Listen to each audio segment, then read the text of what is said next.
Estamos iniciando, então, mais um encontro, nosso quarto encontro do estudo desse livro, Vertigens e Distúrbios do Equilíbrio, né? Uma abordagem neurosensorial de Alain Semon e Ângela Bessa. Então, a nossa honra aí a eles que trouxeram esses conhecimentos para nós de uma forma bem detalhada, bem explicativa. Eu acabo de voltar de um congresso também, de um encontro que foi o Balance Brasil de São Paulo, com o pessoal da Interacústicos, foi um momento maravilhoso, e que nós estudamos, inclusive, vários dos assuntos que nós vamos estar trabalhando hoje aqui. Ainda nesse formato de grupo de estudos, eu estou encabeçando aqui a apresentação, mas sempre que vocês puderem se oferecer para poderem fazer essa apresentação, né? E eu só compartilhar, né, das minhas impressões depois de meia hora, vão ser muito bem-vindos. Então, quem tiver disponibilidade e quiser estudar 2, 3 páginas, uma página, basta, para que a gente vá, então, fazendo esse rodízio de quem apresenta nesse primeiro momento, né? Aí a gente consegue escutar todos vocês que estão aqui participando, tá? Nós paramos de estudar na segunda-feira passada, na página 60, e trabalhamos antes disso o sistema sacádico, né? Nós estamos no capítulo que se trata, então, das entradas vestibulares e da neurofisiologia correlacionada a cada um dessas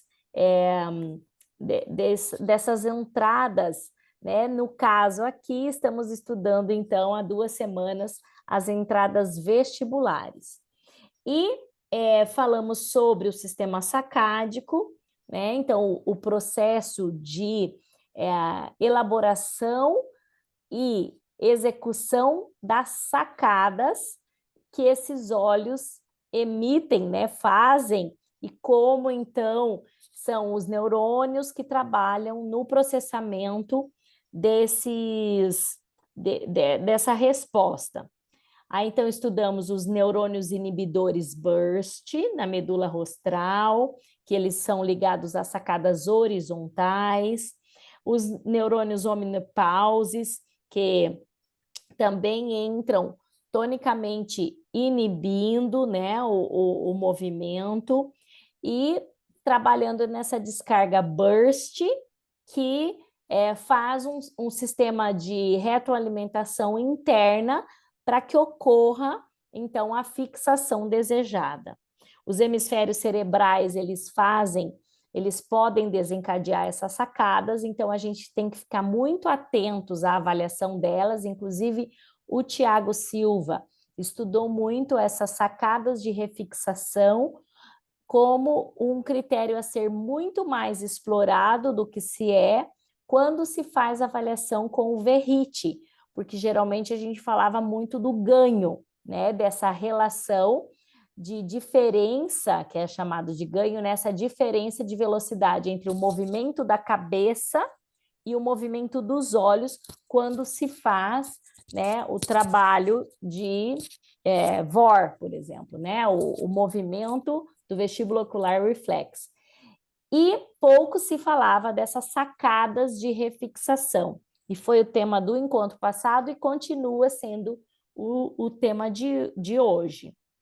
Aí, hoje nós vamos ver, então, os tipos de sacada e as capacidades que nós temos de incluir um comando voluntário em relação a essas sacadas, para que eu possa, então, acompanhar um objeto, para que eu possa, então, ter sempre com o intuito de ter uma imagem focada na fóvea e que o cérebro capte uma única imagem num movimento harmônico. E isso parece ser bem mais simples do que e quando a gente vem para a neurofisiologia, a gente identifica o quanto que é complexa aí a coisa, tá?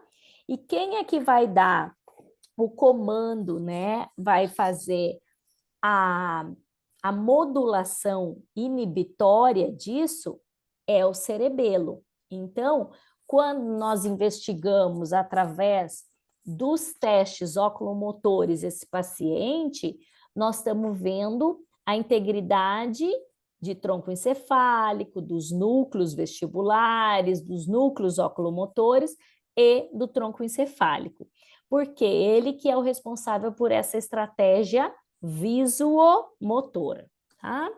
Então, começando aqui o cerebelo, destaque-se é importante para quase todos os tipos de movimentos oculares, na página 60. Razão pelo qual, né, ele tem um controle na precisão sacádica, ou seja, distúrbios de motricidade ocular geram diversas anomalias nos movimentos oculares, razão pelo qual é importante uma avaliação que forneça informações precisas do tronco cerebral e do cerebelo. O desenvolvimento dos sintomas é sinal importante e sintomas e sinais é importante para o diagnóstico de doenças subjacentes agudas. Então, vamos elencar elas, né? O AVC, tá? Que é o principal aí que a gente sempre tem que estar investigando. AVC, e tem a síndrome de Wallenberg, tá? Essa síndrome, ela parece ser bem mais rara, mas quando a gente, então, começa a perceber, e principalmente os profissionais que trabalham em setores de emergência, vão identificar que seria, né, essa característica clínica provável. Então, inclinação ocular, nistagmo, fixação central e sacadas dismétricas. Então, a dismetria das sacadas é extremamente importante para fazer essa investigação de uma possível síndrome cerebelar, tá? Então, essa frase aqui vocês já conhecem, ó. Os movimentos oculares funcionam como uma janela que permite verificar o funcionamento das estruturas pertinentes, ponte, mesencéfalo, cerebelo e medula. Então, a gente tem, inclusive no meu perfil do Instagram, a gente tem, né? Os olhos são a janela do sistema vestibular dos labirintos, ou a janela da alma, eu coloco, tá? E o sistema oculomotor promove duas grandes funções necessárias à visão: a estabilização do olhar, que assegura as imagens na retina, e a função de estabilização do olhar, que leva o alvo à fóvea, região de alta resolução. Então, para que a imagem esteja nítida, assim como quando nós estamos aqui, né, fazendo esse zoom da imagem, o que acontece? Ela precisa entrar e dar uma nitidez, que é o que o nosso paciente no dia a dia fala que ele não tem, que parece que a imagem tem uma névoa na frente dela, ou parece que essa imagem ela desfoca na beirada dela. Inclusive, eles falam dessa dificuldade de uma amplitude do olhar, e principalmente quando o quê? Ocorrem movimentos à frente deles. Por quê? Porque se o sistema vestibular não está preciso, o cérebro vai priorizar a captação da imagem visual e vai focar mais no que os olhos estão dizendo para estabilizar. E aí, o que acontece? Se tem muita movimentação fora e esses olhos estão captando o povo andando para um lado para o outro no shopping, na igreja, no culto, na missa, o que acontece?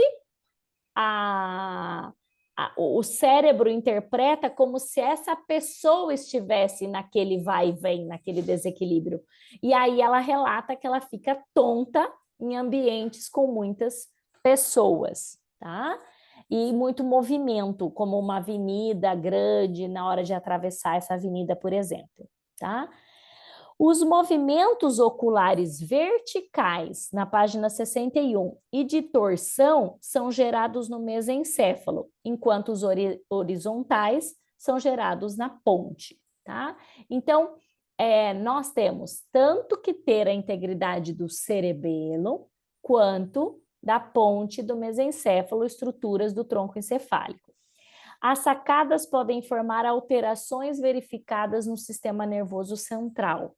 Então, antes de ver só o VOR pelo VRIT, essa importância de avaliar as sacadas como um fator determinante para a gente ver, será que tem algum problema na ponte, no mesencéfalo, no cerebelo, né, nos núcleos fastigiais, nos núcleos do flóculo cerebelar? Então, através dessa investigação das sacadas, pode acontecer isso. E os tipos de sacada, tá? Então, concluímos essa parte do sistema sacádico, de uma introdução. Aí agora a gente vai entrar numa subdivisão. Nós temos os tipos de sacadas.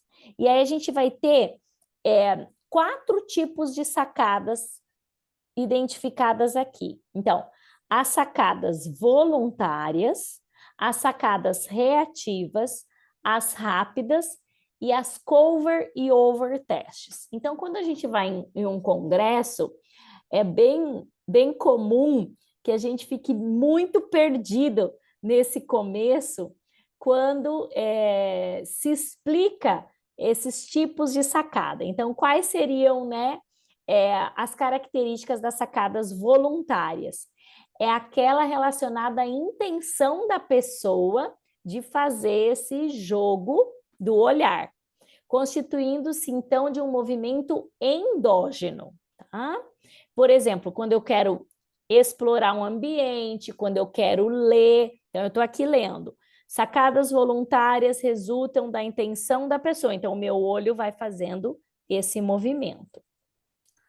Já, aí a gente vai ter a sacada reativa, quando você já está fazendo um olhar, mas algo nos chama a atenção e eu volto esse olhar para uma outra direção, tá? Então, surgimento de um novo objeto do ambiente. Eu estava acompanhando uma leitura, mas eu voltei. Então, aqui eu estou acompanhando aqui, e aí eu bato o olho aqui na tela do celular, na tela do computador.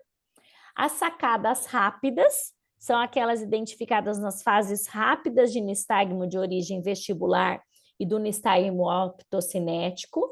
Então, quando a gente está observando, coloca o paciente numa posição de Dix-Hallpike, por exemplo, e a gente quer observar a sacada da fase rápida do nistagmo, e as sacadas over e cover, tá? Então, a cover ocorre durante o movimento de sacada, pode ocorrer durante o deslocamento da cabeça. E a over, assim que a cabeça parou, tem, então, o aparecimento dessas sacadas. Isso é muito mais visível e quantificável com o uso da máscara de VNG, né, de vídeo nistagmografia, e também durante a investigação com o VRIT, que é o Video Head Impulse Test, tá? Então, esses tipos de sacadas, elas são as sacadas cobertas e descobertas, inclusive. As descobertas só são possíveis de serem avaliadas com uma câmera infravermelho que capta esse movimento e leva para observação, para análise do software, então, desses instrumentos de avaliação dos olhos. Então, essas sacadas é bem importante que a gente saiba avaliar, que no começo, quando eu comecei a atender, quando eu entrei nessa área, E por muito tempo é que fazia maior confusão na minha cabeça, né? Então, o que que é patológico e o que é normal, né? Então, nós temos que avaliar bem que o que muitas vezes eu estou procurando, eu não vou encontrar, e isso, de certa forma, é bom. Por quê? Porque se esse paciente está com uma disfunção de VPPB, por exemplo, eu vou encontrar só quando eu colocar ele na posição de Dix-Hallpike, ou na posição de Hall-Test, ou na posição de Rose, e aí, então, eu vou observar esse nistagmo acontecendo. E na hora que eu estiver fazendo os testes oculomotores, eu não vou observar. E tá tudo bem não observar, não ter nenhum sinal patológico quando eu estou avaliando a oculomotricidade. Por quê? Porque ela vai aparecer geralmente quando eu não tenho uma supressão dos núcleos, né, de mesencéfalo, ponte, de cerebelo. Então, sem a inibição, aparece, então, o sinal que pode me indicar alguma lesão central. Em geral, eu posso não encontrar nenhuma alteração nos testes oculomotores e sigo, então, a minha investigação aí para os testes posicionais, testes de equilíbrio, demais testes, tá? Beleza. A perseguição lenta, 2.5, página 61. Dúvidas até aqui que vocês queiram considerar? A Keila que está comigo aqui, tudo bem? Tranquilo. Então tá bom. Bom, na perseguição lenta, então o que é a perseguição lenta? Você coloca os movimentos oculares de perseguição lenta são responsáveis pela visão clara e contínua, que as pessoas têm objetos que se deslocam no ambiente em que ela esteja observando. Então, o objeto se move e a estrutura, né, a visão atrás do objeto está parada, tá? Então, aí eu persigo, então eu olho aqui, ó, eu fico perseguindo e a estrutura aqui, essa tela, está parada, mas eu acompanho até determinado limite, eu consigo acompanhar. Depois, eu tenho que mexer a cabeça para achar esse objeto. Depois que ele sai de uma angulação, eu não encontro mais ele, ok? Então, eu preciso fazer esses testes de perseguição lenta também, de forma que esse paciente possa acompanhar, que aí a gente chama do teste do H. Ó, ele sobe, desce, ele faz a perseguição do alvo, né, em que ele esteja olhando, tá? É a evolução da perseguição lenta que permite a visão foveal contínua de um objeto que se desloca, né, estacionado durante um movimento próprio. E ainda existe, segundo Alain Semon, certa evidência do estímulo de mecanismos neurais envolvidos na visão de um alvo imóvel ou na perseguição lenta de um alvo em deslocamento. Em todos esses movimentos, o impulso principal chega na retina, em especial na fóvea e na região perifoveal. Em certas circunstâncias, a percepção do movimento e até mesmo do estímulo não visual podem ser suficientes para a visualização, situação em que a propriocepção pode gerar um movimento de perseguição lenta, com respostas influenciadas de forma expressiva pela previsibilidade do movimento de um alvo. Trata-se de um movimento de interesse central para a RV, quantificado por meio da medição de sua partida e da sua continuidade. A velocidade do olho e do alvo sustentam o ganho de perseguição, fazendo dela uma medida mais útil. Se os estímulos utilizados pela pessoa são sinusoidais, é possível determinar os valores de ganho sobre o aumento do pico de velocidade e da aceleração do estímulo.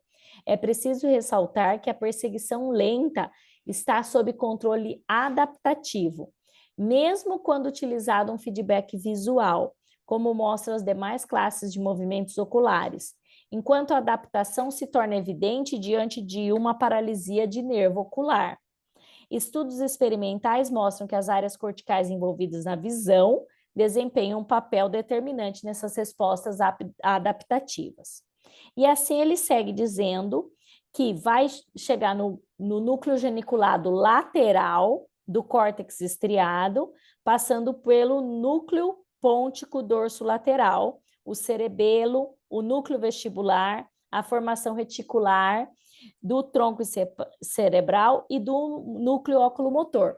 Por isso, quando esse paciente não consegue fazer a perseguição lenta, que o olho dele, por mais que você solicite que ele olhe acompanhando esse objeto e esse olho se perde, geralmente nós identificamos isso em pacientes com aquelas atrofias cerebelares, que às vezes mesmo no exame estando escrito normal para a idade, às vezes precocemente nós conseguimos já perceber que essa visão, essa não capacidade de perseguição lenta possa ser um dos testes em que esse paciente precise de uma avaliação neurológica, porque a gente tem como padrão dentro da vectoeletroencefalografia, quando se faz, por exemplo, lá na clínica que eu atuo, nós temos 3 provas oculomotoras com problema, então precisa de uma investigação do neuro. Mas clinicamente, nós já observando isso, a gente já pode ficar mais atento e trabalhar mais junto ainda com o neuro, porque às vezes quem nos encaminha, esse paciente foi um otorrino, ou ele chegou por conta, ou foi geriatra, e aí é mais um documento, mais um item para a gente colocar num relatório, por exemplo, tá?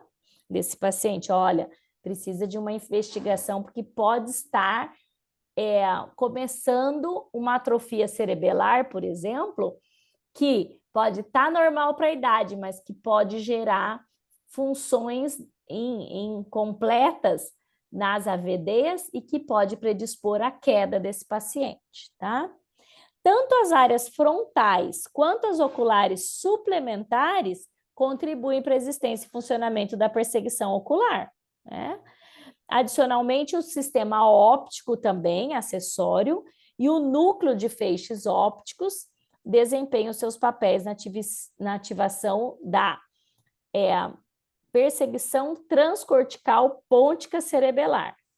Então, apresentando uma diferença considerável entre os indivíduos dito normais, sendo influenciados pela vigília e por vários medicamentos, que é uma das questões que a gente identifica no idoso, né? Se esse idoso está com medicamentos supressores desse sistema integrador neural, é mais comum aquela visão mais parada, que ele não tem tanta habilidade de olhar diferentes pontos sem mexer a cabeça.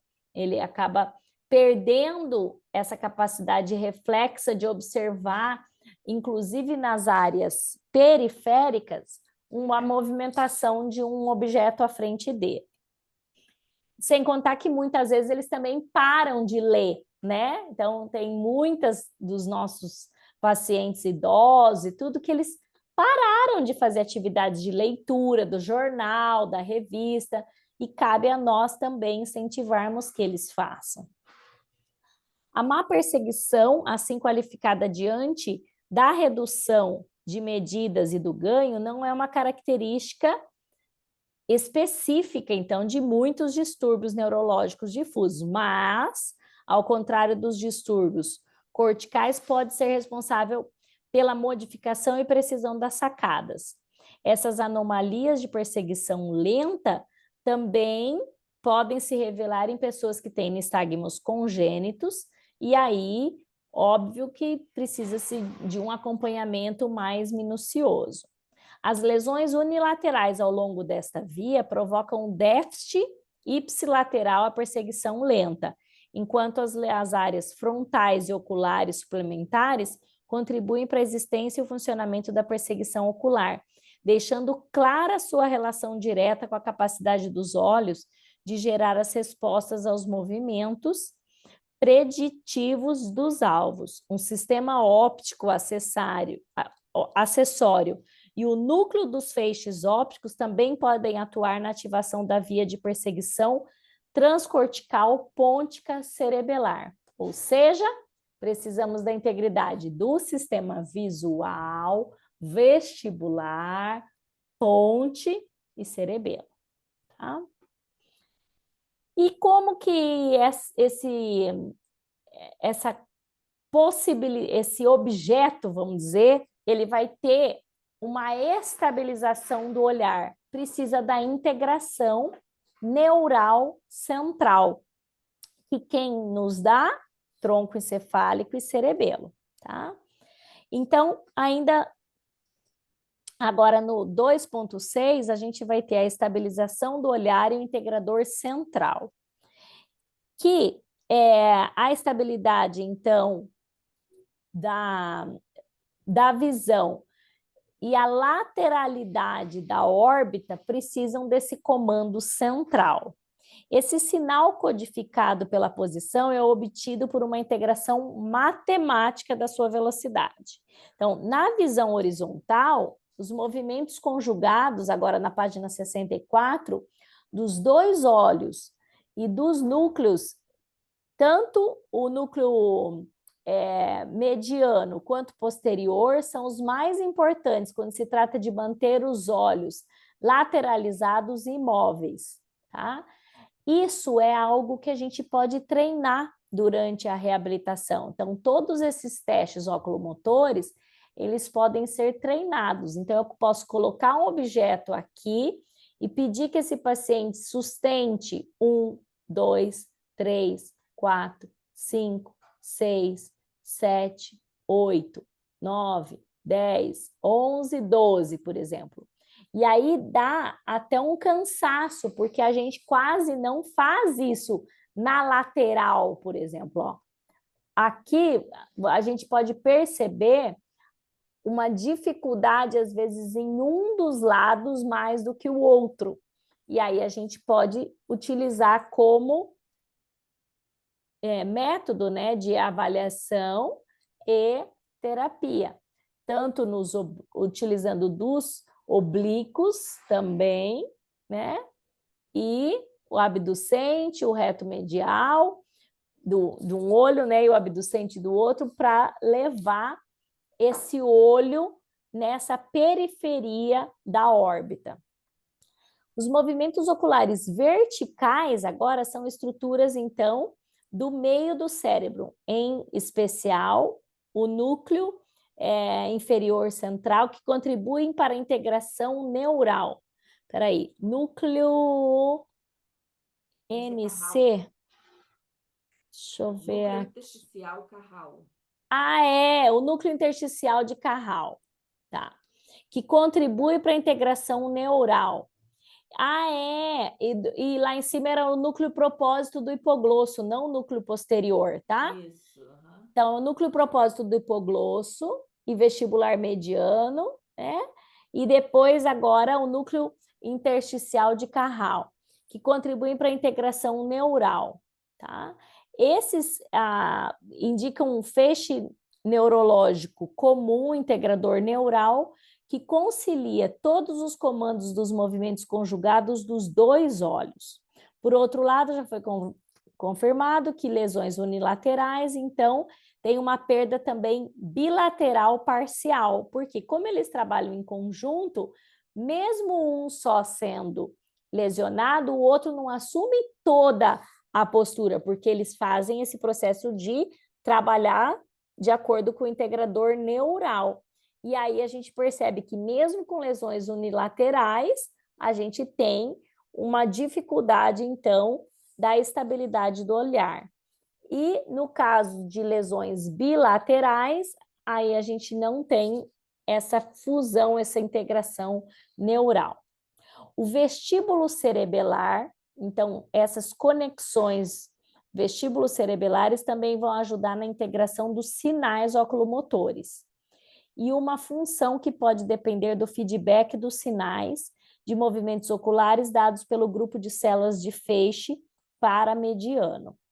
Então, nós temos um feixe de neurônios interconectados que fazem a integração matemática dos sinais oculomotores. Nesse processo, o conhecimento dos neurotransmissores utilizados no circuito guia o tratamento dos movimentos anormais, como o nistagmo. O integrador neural inadequado causa uma degradação progressiva do sinal da posição do olho, resultando numa derivação exponencial negativa dos olhos, que passam de uma posição lateralizada a uma posição neutra. Clinicamente, esse é um nistagmo de olhar excêntrico. Essa anomalia de integração é o efeito secundário do uso de medicamentos que afetam o vestíbulo cerebelar e o tronco cerebral. Tá?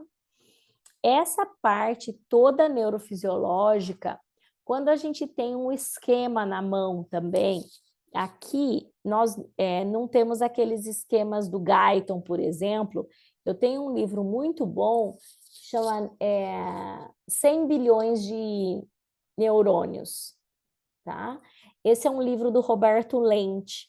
E ali nós temos capítulo a capítulo do sistema visual, do sistema vestibular, e cada um deles mostrando o desenho esquemático dessa integração de cerebelo, tronco encefálico e o sistema vestibular. Tá? Vocês também com certeza já viram em cursos essas coisas, mas procurem, assim, no computador de vocês, vão investigando, vão lendo isso aqui de novo, vão indo pro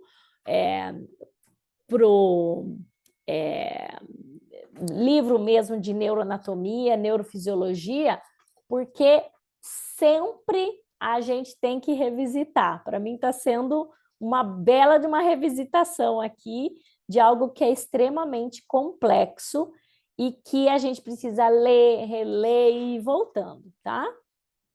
A integração neural deficiente atinge o vestíbulo, o reflexo optocinético e o movimento de perseguição ocular, gerando lesões vestibulares que ocorrem na direção do integrador deficiente e são responsáveis por uma simetria tônica. Então, quando a gente fala de nistagmo, de presença de sacadas, é o quê? Há um tônus dominante horizontal ou vertical que puxa esse olho para fazer um movimento. E isso, então, vai ser avaliado no HINTS, né? Que é o Head Impulse Test, a presença de nistagmos e o Skill Deviation, que a Tainara tanto nos fala, tanto no congresso lá presencial, no Embrafive, quanto também agora nos cursos de oculomotricidade. Essa combinação dos déficits respeita quem? A lei de Alexander, criada a partir da identificação do aumento da fase lenta do nistagmo, quando os olhos são dirigidos às fases rápidas do nistagmo espontâneo. A boa notícia é que o sistema nervoso pode compensar uma função deficiente do integrador, programando as derivas adaptativas em oposição às fases rápidas, que são percebidos como nistagmos e ressorte, movimento de mola direito ou esquerdo. Mas, quando o sistema nervoso é privado da visão, o integrador neural perde a sua calibração, tornando-se incapaz de manter o olhar estável.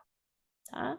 Então, a lei de Alexander é altamente conhecida. Quando a gente olha para a direção da fase rápida do nistagmo, ele vai bater mais para o outro lado. tá? E aí indica, então, aquele lado que a gente dá o nome ao nistagmo. Dúvidas? Todas, né? Aqui é ler, reler, e aí nós vamos seguindo adiante. Só uma Bom, curiosidade, não sei se o pessoal viu, de um procedimento que estão fazendo para as pessoas que perderam a visão.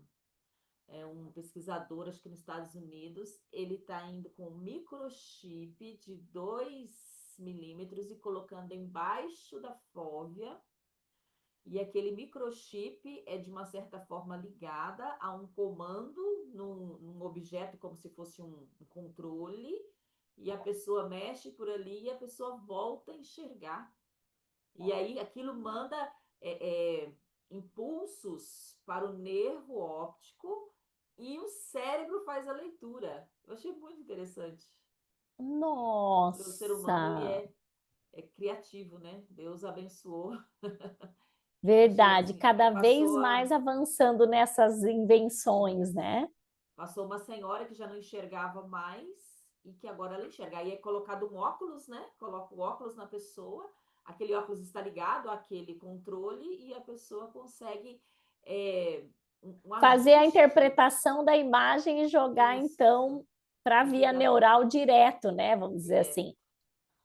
Para principalmente pacientes com problemas de retina, né? Que não faziam Sim, mais essa intermediação, né? eu achei muito Porque o interessante. nervo óptico está íntegro, né? Aí ele capta a imagem e carrega por ele para o chip. Isso. E aí a pessoa volta a enxergar. Nossa, gente, pensa a alegria, né? Eu É igual imagino. a gente comparar com os nossos pacientes que estavam com tontura e tudo, que a gente, né, toda a percepção sensorial, como ela é muito primitiva, né, de todos nós, qualquer alteração sensorial é altamente prejudicial a essa função de atividade de vida diária, de atividade instrumental. E voltar a enxergar também, hein? É algo que a gente não imaginava que pudesse ser feito, né? Bacana, Keila. Bom, o comando dos movimentos olhares conjugados. Por quê? Movimento da mão, por exemplo, ela acontece, essa mão é uma ativação, então, da área motora suplementar, da pré-motora, do lado esquerdo. E ela pode agir sozinha, né? Pego lá e tal, coço o nariz, passo a mão no rosto, pode acontecer sozinho. Audição e tal. A visão, ela faz uma, um cruzamento no quiasma óptico, faz com que eles sempre trabalhem de forma conjugadas, né? Então, metade das vias seguem e fazem a decussação e parte das vias são ainda interpretadas do mesmo lado da via óptica, né? Então, se vocês lembrarem lá da neurofisiologia, então, muitas fibras cruzam e fibras vão e seguem no mesmo, né, no lado ipsilateral, que quer dizer do mesmo lado. O núcleo do nervo abducente, que recebe informações das entradas para cada classe de movimentos oculares funcionais, é o centro dos movimentos oculares conjugados horizontais. É nele que estão os dois principais grupos de neurônios: os motoneurônios, que enviam os estímulos dos axônios aos retos ipsilaterais, e os neurônios internucleares, que projetam via fascículo longitudinal o nervo mediano contralateral, para sinapses que ocorrem no núcleo oculomotor dos motoneurônios do músculo reto medial. Juntos, os motoneurônios abducentes e os neurônios internucleares recebem o comando das entradas para as sacadas horizontais do fascículo longitudinal posterior. Centros motores que controlam as sacadas horizontais e verticais, enquanto o movimento de perseguição vem dos núcleos vestibulares. O sinal de estabilização do olhar vem do prepósito mediano do complexo núcleo vestibular. Já os núcleos oculomotor e troclear recebem o impulso das entradas para as sacadas verticais, localizadas no núcleo rostral intersticial do fascículo longitudinal mediano. Nesse trabalho conjunto, o núcleo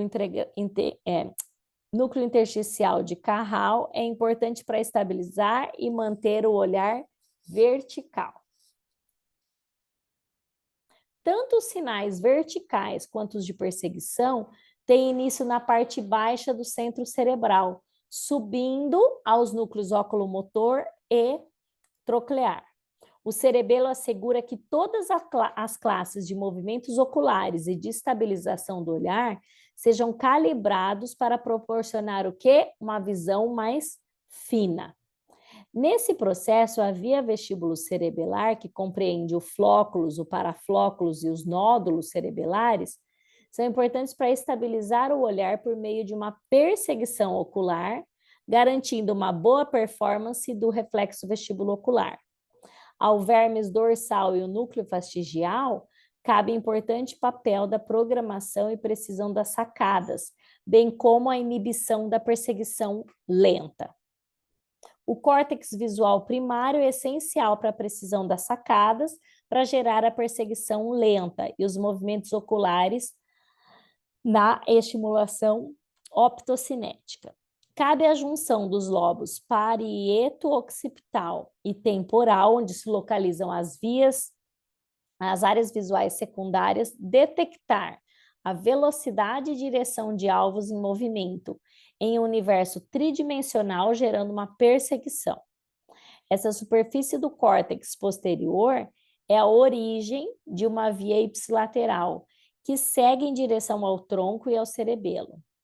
Importante para os movimentos oculares de perseguição lenta. Já as áreas parietocorticais contribuem para o deslocamento da atenção visual, assim que iniciam-se as sacadas.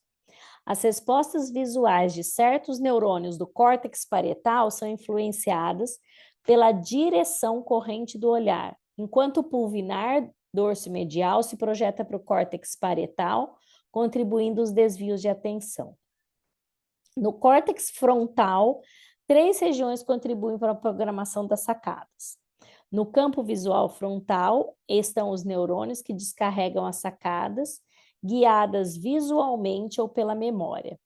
Já a área motora dorso-medial tem a sua importância devido ao controle que faz das sequências de sacadas guiadas pela memória e das conduções oculomotoras complexas.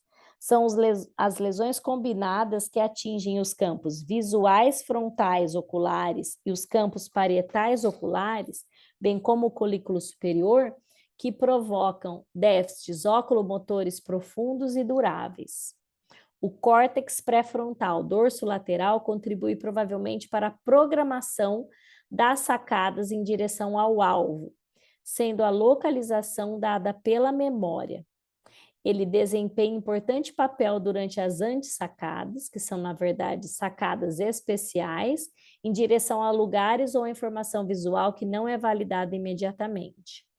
O campo visual dos lobos frontais projeta em paralelo as vias descendentes aos colículos superiores, a formação reticular do tronco cerebral e a via do núcleo da ponte em direção ao cerebelo. Já o trajeto indireto inclui o núcleo e a parte reticulada da substância negra. Cada vez mais, e quanto mais a gente estuda, menos nós acreditamos que tenha uma única área para interpretar determinado estímulo, por exemplo. Lembra que a gente falava assim, a área visual é o occipital, A área auditiva é o temporal. A área motora da fala é a área de Broca. A área interpretação da fala, né, é a área de Wernicke. Então, quanto mais eu estudo, mais a gente vê que é em rede. E isso, esse monte de nome, todos, para dizer que é possível que você olhe um objeto se deslocando à sua frente sem precisar mexer a cabeça. Toda essa rama, essa gama, inclusive, de interconectividade. Você ia falar alguma coisa aqui? Eu ia ajudar com o Wernicke, era de Wernicke. Ah, é a área de Wernicke, isso. E aí, antes a gente falava assim que o lobo da ínsula só era a nossa área vestibular cortical. Hoje a gente vê que não, que está tudo integrado. Vocês estão vendo que dentro da, desculpa, dentro da neuromodulação nós usamos muito o córtex pré-frontal, dorso lateral. E ele contribui também para a antissacada. Então, antes de olhar, e aí a gente começa a fazer analogia, inclusive, com as técnicas de EMDR, que são do rápido movimento dos olhos. Por quê? Porque isso está totalmente ligado com as áreas de sobrevivência. Então, quem tem trauma, quem volta de uma guerra, quem tinha que ter essas áreas o tempo todo ativadas. Por quê? Ele tinha que ter um olhar de alcance longo e rápido. E isso precisava de muita destreza, até porque para sobrevivência. Então, essas áreas todas, elas vão ser cada vez mais estudadas dentro da área de neuro, da área vestibular, da área da psico, porque hoje a gente vê cada vez mais esse entroncamento do sistema de defesa, da vigilância, da hipervigilância, com falas que o paciente está tendo tontura, né? E aqui dá para a gente identificar o tanto de regiões que contribuem para a perseguição das sacadas, para a perseguição do olhar, para tanto fazer as sacadas voluntárias, as sacadas reativas, as sacadas cover e over e as sacadas rápidas, né? Então, a gente precisa de uma integração neural muito grande, tanto dos núcleos do tronco encefálico, núcleos do